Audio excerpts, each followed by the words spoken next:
Bu safar Labo mashina sotuvga qo'yganimizda ko'pchilik ulgurmabdi, tez sotilib ketibdi. Bu safar ham juda ham arzon va tayyor mashina, ya'ni Labo mashinasini sotuvga topib qo'ydik. Yili 2010-yil. Bu Damas bo'lgan. Damas holatini shu holatga keltirib, Labo mashinasiga keltirilgan. 4 ta yangi balonlar taqilgan, shiroki balonlar.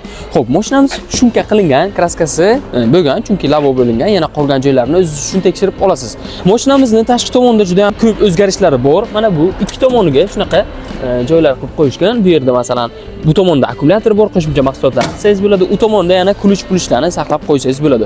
Mashinada gaz balon ham o'rnatib qo'yilgan. Benzinda ham, gazda ham juda ham zo'r yuriydi. Orqa tomonini ko'rib turganingizdek, juda ham tiniq qilib, ustiga ten tortish uchun shunaqa ilmaklarni ham qilib qo'yishgan. Orqasi ochilishga ahamiyat berasiz. Stoplar alishtirilgan. Orqasi juda ham katta va akkuratli holatga keltirib qo'yishgan. Kichik mol yoki katta mol tashish uchun ham shu yerda 3 ta kurchoq qilib qo'yishgan, bog'lash uchun. Bu tomonni ko'radigan bo'lsak ham, hozirgi ko'rib turgan u tomonga bor yashikdan bu tomonda ham shunaqa qilib qo'yishgan, mana o'zining kulishlarini solib qo'yishgan. Va benzinda ishlash uchun bakni ham alishtirdim dedilar. Motor, korobka hammasini o'tdim dedilar. Xullas mashinani o'zim uchun haydashga tayyor qilib qo'ydim, lekin pul kerakligi uchun arzon narxga beryapman dedilar. Benzin nasotiga ham ahamiyat berasizlar. Endi salon qismiga o'tamiz. Salon qismi ham juda ham ko'p qulayliklarga ega.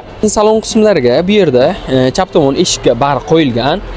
Koordinat chiqonlar qo'yishgan, o'rindiqlarga ahamiyat berasiz. Mashinamizning ichki holati ham juda ham yaxshi holatda turibdi.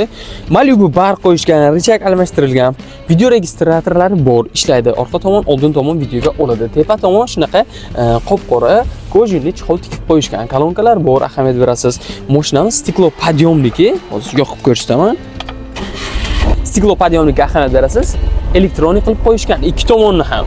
Xullas mashina o'zlari haydash uchun juda ham qulay qilib, tayyor qilib qo'yganlar. Mashinani agar aytdilar, korobka, motorni hammasini o'zim uchun tayyorlaganman dedilar. Agar bitta bir rasxod chiqsa dedilar, mashinani qaytarib olib kelsangiz, pulingizni qaytarib beraman ham dedilar. Egalari o'zlariga ishonch bilan. Mashinamizning narxini $4000 dedilar egalari. Mashinani keling, ko'ring, ustingizga ko'rsating, o'zingiz haydab ko'ring.